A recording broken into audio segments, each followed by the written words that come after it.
And what's up, you guys? It is Brad here, and welcome to another episode of Ask Brick. This is the first time I've been filming an Ask Brick episode in a while because I've been traveling so much with BrickWorld Chicago and everything, and I did that special edition episode about just things for a LEGO convention, so I feel like I'm excited to finally get back to normal. So I shouldn't say we are fully back to normal because it looks like there are still a few questions from the LEGO convention episode that were asked in those comments that I didn't get a chance to answer, so I will do that here as well. The very first two questions are actually about brick badges. It says, Ask Brick, did you earn the 12, 1, 2, 3, 4, 5, 6 brick from BrickWorld Chicago? 1 second. For those of you that don't know what that is referring to, this is the brick badge I got from BrickWorld this year. These are all the different bricks that I was given or purchased, and on top here is actually the 12 through 6 brick that comment is referring to. It is essentially this 1x8 brick that's the same as the LEGO convention brick, and on it are printed these numbers. This was actually gifted to me on, I believe, Thursday night when I was in the convention hall after midnight, and on the top here it actually has a 1x1 round tile that is glow in the dark, and what you're supposed to do with this brick is you're supposed to move the stud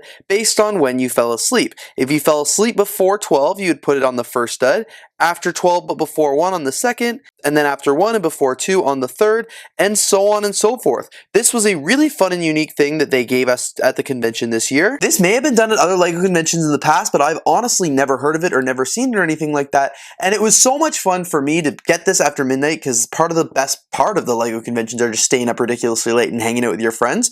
So when they first handed me this, I wasn't sure what it meant, and then they explained it, and it's really cool because this is also glow in the dark, but it's sick because this was a really fun conversation piece the next day. So like when my sig fig wasn't hiding it and I was like wearing my brick badge, people would be like, oh my god, you went to bed at 3 a.m. and then on Saturday night we went to bed at 6:30 a.m. or that's when I got back to the hotel room. So it was pretty wild. So this is a really fun thing they did. So yeah, if the question, Darth GBC, did you earn the brick? Yes. Yes, I did. The next question here, which is also about the brick badge, is from Jedi Lex. Ask Brick, how do you go about actually wearing a brick badge on your shirt while at a convention or an expo? So I think the easy answer to that question is the fact that on the back here, there is actually a magnet which you just stick onto your brick badge, and then this part, clips under your shirt here and attaches like this, and it does actually hold it up. You can see I'm already wearing mine.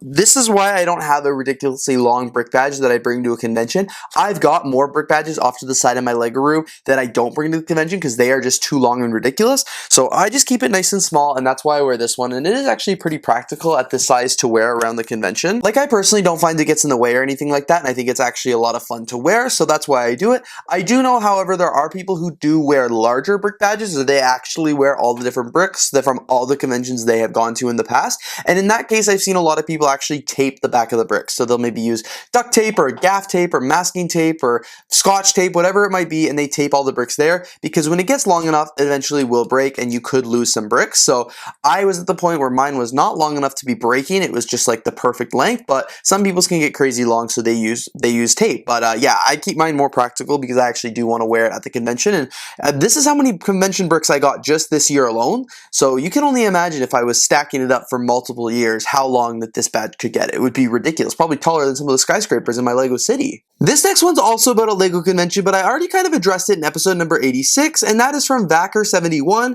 Ask Brick, does all the tips you've given about LEGO events include BrickFest live events? If not, what do you think about this experience? So in the last episode of Ask Brick, I did say that this does not include BrickFest live experiences. Any of the tips and tricks I gave, do not apply. Those are different events. But I didn't really give my opinion about the experience. And yes, I recognize I'm still wearing my BrickFest live shirt. That's because I do all my Ask Brick episodes here in this yellow shirt, so the thumbnail's easy to differentiate. But that doesn't necessarily mean I support BrickFest Live. I honestly just haven't found another yellow LEGO shirt that I want to wear yet. But basically, no. I don't support BrickFest Live, and I don't think it's been a good experience. I want to preface by saying I haven't actually been to a BrickFest Live show recently. The last one I went to was Philly BrickFest in 2017, and it was a really good show. It was awesome, and I would have loved to go back to those simple times.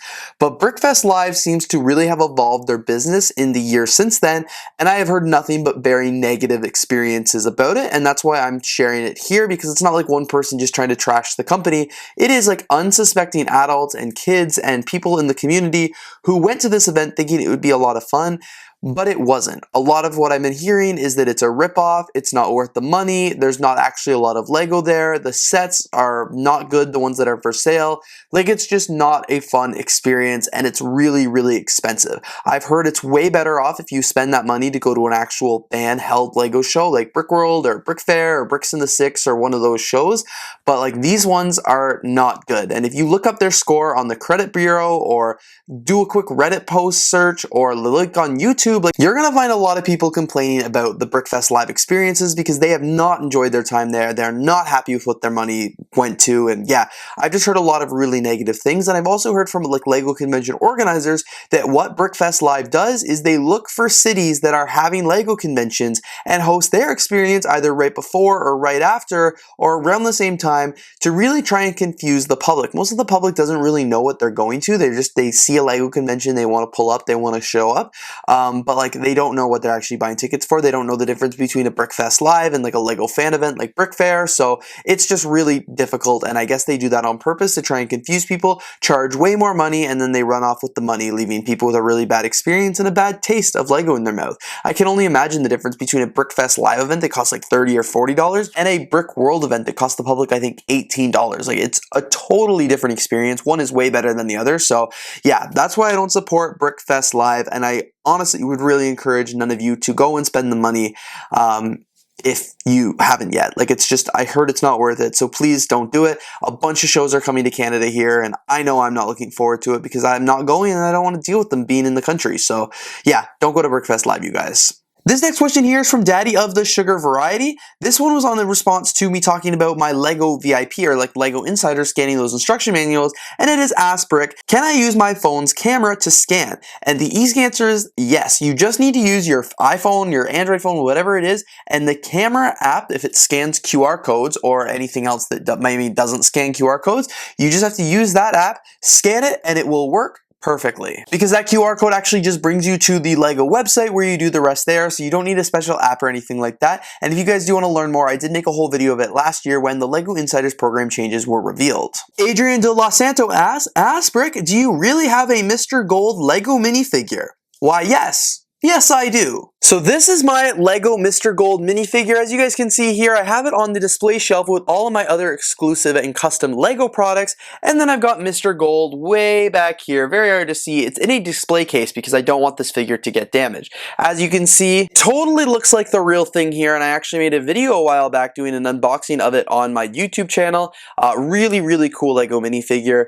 But no, unfortunately, it's not real. I actually bought that minifigure several years ago on eBay for less than $1, less than $2 I think, and including shipping. It is a completely fake Lego minifigure. There's not even a single real Lego part on it. It's just custom painted. And the reason I bought that is because I don't obviously own the real Mr. Gold minifigure. I couldn't get it back in the day when the Series 10 minifigures were out, even though I tried and tried so hard, but I couldn't get it back then. And then the price of it now is just so ridiculously expensive. I will not ever pay it unless I'm a millionaire and win the lottery. I will not be buying the actual Mr. Gold Lego minifigure, but I still wanted something fun in my collection, so that's why I bought that really cheap $2 one over there. But it's a really cool figure, and I got to make a really fun video about it, doing a fake unboxing for my YouTube channel. So no, unfortunately, it is not real. The one I have is just a fake replica.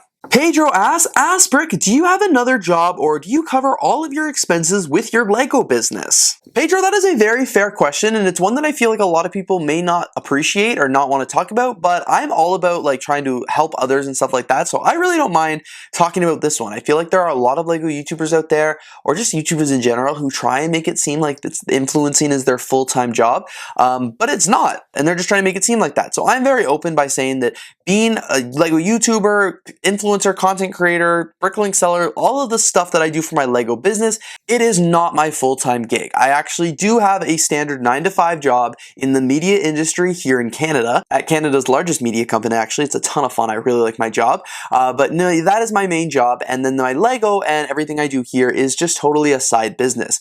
Would I like to be a full-time content creator, bricklink seller, yada yada yada someday? Well, like maybe I think it'd be really cool to be my own boss and not have to go into the office 3 days a week and stuff like that. Like I think that would be awesome. But for right now, I'm not in a position to do that. I would have to be making significantly more in the Lego business to offset a full-time salary as well. Like the income and the revenue I generate here is great for my business and it's great side income, but I definitely would need to be making what I make now plus more than my full-time job before I actually could like consider taking it full-time, because right now it's kind of nice getting 2 incomes and I wouldn't be able to cut it down and just live off one. I've built myself to a certain lifestyle now that I can't afford to, barely can afford to do it as I do now, let alone if I made any less. So yeah, I do have another job. It's in the media industry, so pretty aligned with what I do on YouTube and stuff like that, which is pretty fun. But yeah, no, all of my revenue from my YouTube and like Lego business doesn't cover all my personal expenses as well, because like I said, I live a way more luxurious lifestyle than I need to. This next question is about Bricks in the 6 2024. This is from Elk KB. Ask Brick, what are your thoughts on Bricks in the 6 only offering public day tickets for specific time slots? Has it been done this way in the past? It sounds more like a time group tour rather than a standard convention. So last year was actually the first time I ever heard of that I've known about a Lego convention doing it like this, where they sold morning tickets and the afternoon tickets. And why is it like a time tour? No, it was literally just like BrickWorld or Brick Fair or anything like that. You show up at the Lego convention and you just walk around and you do your own thing. The only difference is you're showing up at a specific time versus any time throughout the day. So I've heard some reasoning for this, and part of it so they can do a lot of crowd control and just make sure that the lines don't get too out of hand and there's not too many people in the expo. I think this also works because Bricks in the 6 is a smaller show. Like it's not like BrickWorld where there's tens and tens of hundreds of thousands of square feet. Like there's 10 to 20,000 square feet of Lego. So it is a much smaller Lego show. So you really probably don't need the full day to look at everything. And it's kind of nice to have different time slots because you know it's not everyone's going to come in Saturday morning and then it'd be a dead Sunday afternoon. Like it really does balance the time out. So it is just like a standard Lego convention. You will get to do everything on your own time and enjoy it and everything like that. Like don't think it's going to be a time tour. Somebody's going to be walking you around to like take you out and make you leave at a certain time. Like I do think they close the doors at a certain time so everyone can also get some lunch and reset, which is appreciated because at BrickWorld you don't get a chance to do that. So yeah, it's been done this way in the past. It seems to be working. Again, I've never gone to Bricks in the 6 as a public attendee, so I don't know what the experience is like from that way, but just to answer your question, that it does seem to work and they've done it years over years, so it must be a good thing, but I don't know. Give it a try and let me know how you like it because I am curious. Because I've heard reasons why it's good and I've also heard reasons why it's bad, so I'm interested to know. Oh, this one here is another Lego convention question that I missed. This one's from the Brick Twins. Ask Brick, what do people bring to obtain autographs at a Lego convention? Obviously places like Disney have an autograph book, but what is used at a Lego convention? That's a great question. So for starters, some people do actually bring autograph books. I've signed notebooks and all that good stuff in the past. Like some people do have autograph books for Lego conventions, and they're not like as fancy and as nice as Disney's, but they're still pretty cool. Sometimes they're Lego notebooks. But other things that people get signed at Lego conventions that I've seen a lot, t-shirts are a really common one. Somebody will get a t-shirt and then have everybody sign it at the end of the weekend. I've also seen like Lego bricks be signed or display cases. Lego sets are another big one. Somebody will bring like their favorite set or an iconic set. The 501st Battle Pack is one that I see all the time, and they'll sign that one. I've actually just gone ahead and added a couple of Brickheads Box of Boys set, which I got signed by the guys, to the backdrop of my Lego collection here. What else do people sign? I've seen pretty much everything signed. Like there's not really one thing that everybody does. A lot of pictures are taken now as well, and I feel like that's with celebrities also. Like you don't necessarily want their autograph, you might just want a photo with them or something like that. So that is pretty cool, but yeah, I would say that those are the most common things, like bricks, t-shirts, sets, sig figs, a bunch of random things that you'd expect. Like if I were to come get anything signed, it would probably be a Lego set. I don't really do that. I know Shy does all his Lego bricks and he builds up a whole wall of community members who have signed it, which is really cool. I've got a few sets in the room that have been signed in the past as well, which would be really fun, but I am so guilty for not getting people to sign my things when I'm at a Lego convention. Maybe I should try that next year. I think it'd be kind of fun if you had like one set that everybody signed it every year. Like I even saw people that bought the BrickWorld Brick Shell display case. I haven't opened mine up yet, but people opened it up and they were having people sign that. And I think that's a fun one as well, because that was even dated with the year and stuff like that. So it would be cool to do something like that, but I'm thinking about it after the show now. So that'll have to be a next year problem. And with that, it actually brings us to the end of this week's episode of Ask Brick. Thank you all so much for tuning in today with all of your LEGO questions. I really hope you guys enjoyed this episode. I hope the focus wasn't too bad. As I said, I've noticed the camera's been going out of focus and I'm not sure what the issue is, but hopefully it is fixed now. Anyway, you guys, thank you so much for watching today's video. If you did enjoy, please don't forget to leave a like, comment, and of course subscribe. Don't forget to leave your questions down in the comments below for future episodes of Ask Brick, and I will see you guys here in the next one.